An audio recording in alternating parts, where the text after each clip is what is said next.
I'm here to talk to you today about how much Advil, Aleve, or other similar products you should take for back pain. When having back pain, neck pain, or pain anywhere else in the body, many people are going to reach for a bottle of Advil, Aleve, ibuprofen, Tylenol, aspirin, or another non-steroidal anti-inflammatory drug. These are called NSAIDs. When we take the medication, we may get some relief because most of those are anti-inflammatories. It may decrease the inflammation to the point where we feel a little bit better. But if the problem isn't corrected, what actually happens? The pain's going to come back. You're right. So if the pain comes back, we may take more of the medication.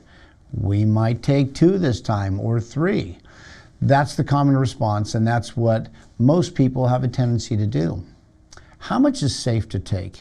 If you look on the back of the bottle, it's going to give you a specific number within a 24-hour period. But I can promise you that if you're taking any of these, it's not a safe amount. Why? Because the pain indicates that something is really wrong with your body and it's not being fixed. And as long as you continue to take that medication, it's only going to cover up the actual problem while it continues to worsen. We specialize in treating the cause of problems and not just covering up the symptoms. We want to make you feel better as soon as possible. We want to fix the root of the problem. As we do that, the symptoms will go away. Also, Advil, Aleve, ibuprofen, and other NSAIDs are not good for your body. They actually do damage to the inside of your body in various ways.